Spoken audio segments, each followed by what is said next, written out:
Votre ciel en 2015. Vous constaterez, chers amis, que les dates limites des décans et signes se chevauchent. C'est à dessein. Suivant les années, les dites dates peuvent appartenir au décan ou au signe précédent ou suivant. Rigueur astronomique oblige. Mon conseil, si votre date de naissance est limitrophe, il vous est conseillé de lire les prévisions pour les deux décans concernés. Par ailleurs, chers amis, vous trouverez ce survol bien plus explicite en allant sur mon site www.etessier.com.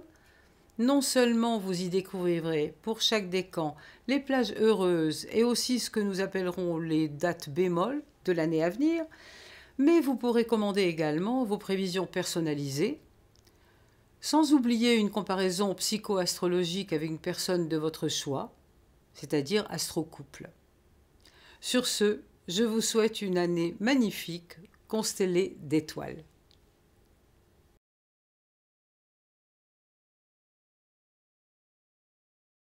Gémeaux. Sus aux investissements hasardeux et aux erreurs de tir pour le premier décan. Chance et renouveau pour le second. Un été jubilatoire pour le dernier. Premier décan. Les Gémeaux du 21 mai au 1er juin. Cette année, soyez très vigilants par rapport à vos associations éventuelles, notamment jusqu'à la mi-juin, puis de nouveau à partir de la mi-septembre. Ne signez aucun accord sans le conseil d'un expert de toute confiance, car il peut y avoir une arnaque à la clé. Une arnaque dont vous pourriez ne vous apercevoir qu'à l'automne, à votre grande âme. Soyez également sur vos gardes par rapport à votre hygiène de vie. Ne surestimez pas votre système nerveux. Pratiquez la relaxation et des exercices respiratoires, le yoga ou le tai chi pour vous requinquer et régénérer votre système nerveux, qui est l'endroit fragile de votre signe. Car Neptune peut être générateur non seulement d'une crise d'identité, mais aussi d'une baisse de vos défenses immunitaires. Cette dissonance peut vous démotiver, voire vous déprimer peu ou prou, en dehors du fait qu'elle vous expose au coup bas, à la tromperie, au cabale, voire à la faillite dans certains cas, dans les cas les plus graves. La rentrée risque de ne pas être reluisante donc, car dès le 12 août, Jupiter retourne sa veste et vient jeter du désordre dans votre vie. Désordre par excès, complications et autres obstacles, d'autant plus qu'il formera alors un duo hostile avec Neptune, vous sensibilisant aux situations chaotiques, mais aussi aux possibles épidémies. Dès la mi-septembre, essayez en outre de ne pas vous laisser abattre par la pesanteur saturnienne, même si les freins et retards ou le climat morose dans le couple ou l'association peuvent vous décourager, notamment en octobre. Bon vent. Second décan, du 1er au 11 juin. Réjouissez-vous, amis Gémeaux, du retour d'un Jupiter généreux et optimiste qui vient bénir vos rencontres et échanges, en retombée à l'automne 2014. D'ici l'été, il vous apportera les fruits de ses promesses d'alors.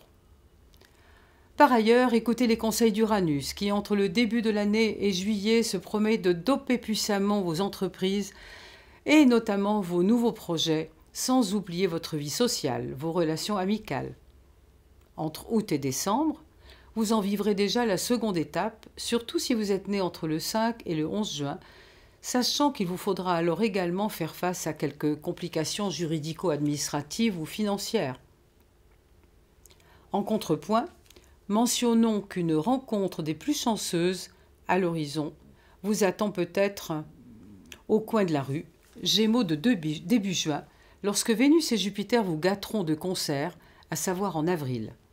Quant à mi-juin, ce sera une période bénie, où tout ira vite et bien, où vos échanges et initiatives tiendront leurs promesses, et plus encore. En conclusion, un très bon cru, en tout cas jusqu'à octobre, à goûter.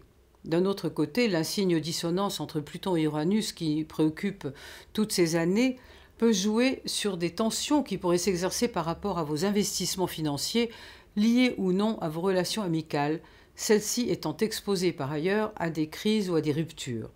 Notamment nées dans la première semaine de juin, essayez de ne pas impliquer vos amis dans vos affaires. Cela pourrait vous être préjudiciable, notamment en février et ou en mai-juin, et davantage encore en automne. En octobre-novembre, Jupiter vous conseille de faire profil bas en ce qui concerne les éventuelles complications administratives, fiscales ou juridiques qu'il pourrait vous valoir. Évitez autant que faire se peut toute attitude désinvolte vis-à-vis des pouvoirs publics ou de la loi, sinon vous pourriez en subir des retombées en 2016. Même si le Gémeaux pêche parfois par un excès d'insouciance, mettez de l'ordre dans vos papiers, soyez à jour dans vos échanges avec le fisc afin de désarmer ce méchant Jupiter. Un Gémeaux averti. Dernier décan, il s'agit des Gémeaux du 11 au 21 juin. Vénus bénira tout spécialement vos échanges et rencontres de juillet, dont vous vivrez les délicieuses retombées en août, une rencontre qui s'avérera alors plus prometteuse que prévu. Il s'agira certainement d'une période à marquer d'une pierre blanche, dont vous vivrez les heureuses retombées dès fin septembre. C'est tout le mal qu'on vous souhaite. En fait, disons-le, vous passerez un été exceptionnel, grâce à une cohorte de planètes complices. Et si vous êtes né autour du 11, attendez-vous à l'intervention d'un Uranus, la foudre, porteur de renouveau et d'imprévus heureux, dont les effets se répercuteront sur 2016 en changeant votre statu quo. Un influx qui ne se produit que tous les 14 ans et qui vous invite à toutes les audaces. Un bémol cependant. En novembre-décembre, mettez la pédale douce et faites face à un climat agité at home ou à une problématique familiale ou financière qui pourrait avoir des répercussions sur 2016.